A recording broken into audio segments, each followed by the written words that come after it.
Hey everyone, got a couple more of these Kaiyodo capsule things. They literally come out of these like gumball machines. But I had to buy these, online. So we got two from this collection here. And they come with this little catalog. Let's see what else. Well, what's the catalog called? I mean the collection called World Tank Museum Volume 3 Deformation. Kaiyodo makes action figures and I think model kits as well. I can't read any of that. I'm looking for a date. But you got this, like, well, we'll be reviewing both of these. Just, there's only two models, just three different colorways. So, not much. Okay. There's some basic stats, 8 meters. We'll start with this one today, because I pulled that up online. This is the Type 87, Japan Ground Self-Defense Force, and the AAVP. Still looking for a date. Let me know if you saw one, but I did not.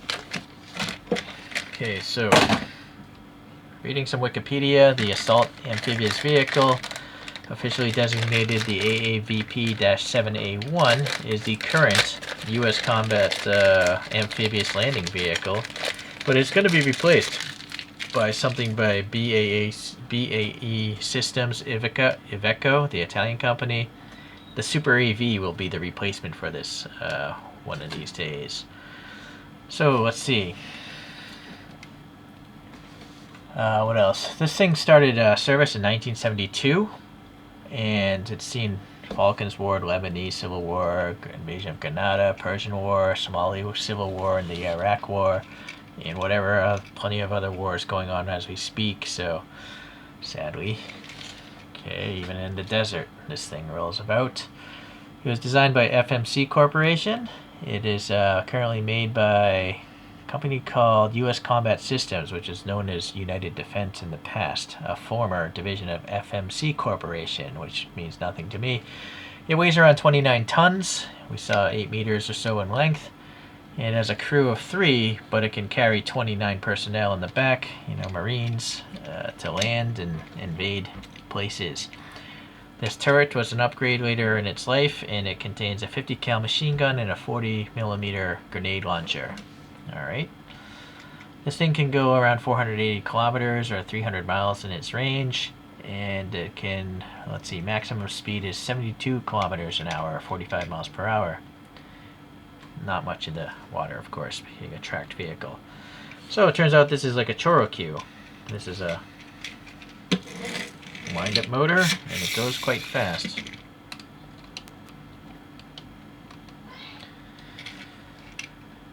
It is roughly the size of a Chorokyu.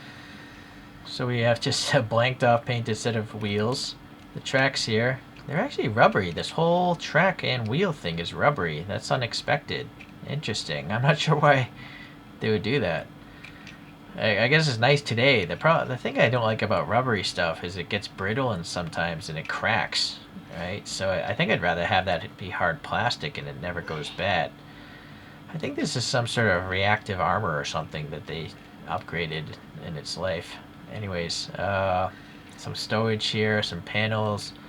We got maybe a command or driver cockpits, maybe an observation cockpit. Maybe the commander sits up here in the turret.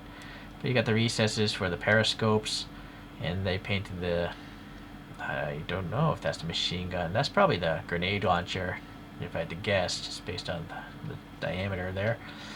Some headlights are painted white, maybe tow areas, a winch perhaps.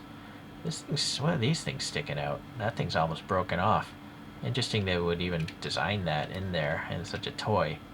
I mean, if you hit this wall, that thing's definitely going to break off, being a pullback toy. The hatch, and I think this whole thing probably folds down to dump out a bunch of Marines. You have some additional propellers for the swim mode. It's actually well detailed. I don't know why these hatches would be there. Or maybe this is reactive armor as well against drones spot dropping grenades on it or something. I assume one of these is like an intake, and I assume maybe this is the exhaust, engine intakes maybe, air filters. Bunch of smoke dischargers here. Okay, well it's got a lot of details. Not sure what all of them are, of course. Never been in the military myself. I just like cute looking things, even if this is a weapon of war, sadly. The next one, let me reset, but it is called the Type 87 self-propelled anti-aircraft gun. Okay, so this Type 87 is named that because it was, I guess, designed in 1987 or put into service in 1987, is still in service today.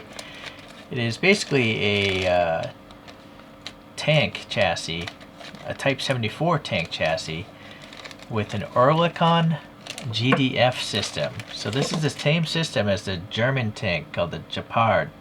And it's an anti-aircraft system with its own radars, right? So it tracks airplanes and it sends out 28 burst rounds.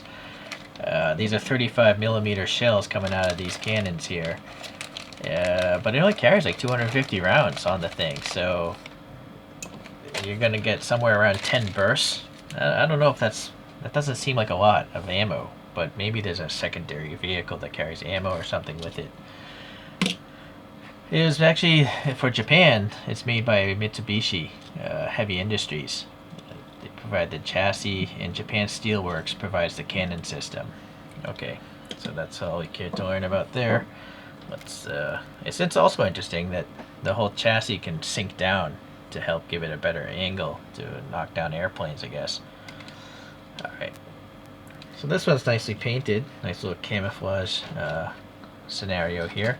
Again, you got the spring motor. You got two screws holding these together. It's nice that you have the brand, so if you pick it up, you could at least figure out the brand.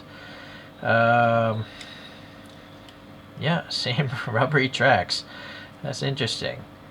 They're well detailed. I'm actually quite surprised they were able to get the colors so well done. And then I think the border... No, never mind. I thought these were black for a moment, but they're not. Okay, well anyways, the brown paint on the green plastic looks okay. Some panel gaps, some venting here. A whole lot of venting for the engine bay. The driver's, I guess, area. And then the turret will just spin there. Let's see, that looks pretty symmetric. Bunch of venting maybe here, some tow hook indication, some taillight indication. It's a cheap capsule toy. Can't expect the most out of it, but I gotta say it still has a lot of molded detail, which I like. It is quite small, so. Alright, so now we have the Oerlikon. I don't know how to pronounce that stuff. So, oh, okay, so the radome. Oh, the radome will spin within its cradle, and that cradle will pop up. Very cool. A lot of molded details there. Alright, I guess we just gotta twist on the cannons themselves. There's a round part, and I assume the round maybe goes on the bottom. Maybe, no, look at that image. I think it actually goes on the top. So, but that's weird because that's where it came off the molding runner. Right, this looks much cleaner. I don't know why they would... You know what, forget it. I'm just going to do it opposite. I don't care. It's a cartoon tank. It doesn't have to be 100% accurate for me. That looks a lot better. Yeah, but I'm pretty sure, just looking at those images on the screen, if you go back, the rounded part is actually on the top. Anyways, obviously you can pivot those up. And quite interesting. I wonder if the real thing, this can also, maybe if the airplane's directly over it, it would actually track it like this and literally shoot upwards, possibly. But I think in most instances the plane will be far away, so it'd probably be more like that. Unfortunately, this is very loose. I kind of wish it was tighter. Might have to put some poster putty in there. Alright, so obviously we can pop this on here. It's all hollowed out. Alright, I thought it wasn't going to go in flush, but it is flush. It looks pretty nice. It's actually pretty neat. Very sci-fi, or sci-fi copies this. It looks almost like a robot head. Alright, a few other vehicles here. We have these Type 73 trucks from a different collection, but still Kaiyodo Deformation. This one carries an HMV, which is a Toyota Mega Cruiser based Humvee kind of thing. This next one is a Type 81 SAM missile launcher. I added my own 1/64 scale license plates to those, and maybe some paint details as well. I can't remember. Here's a little character that came with that HMV. And then this is another Kaiyodo product. It's a Komatsu LAV, but it's a totally different scaling. It's also a deformation thing, but the tires are, it's just, this is like a Chorocue to me, but a little bit bigger, whereas these are definitely a smaller scale, I would say. Still deformed, but smaller scale. They're really well detailed though, being plastic. That's the key thing about plastic. I hate watching channels about die-cast vehicles and they think that it's good. It's not. It's simply, you can simply get better details out of plastic unless the die-cast mold doesn't last long. Hobby grade airplanes, they are die-cast, but they don't make thousands of airplane models, you know? Like Hot Wheels is cranking out millions of models, so the molds have to look kind of lame, and so the product does as well. But plastic, being a softer material, you can get high detail and still crank out millions of pieces, like a Gashapon toy, like these things.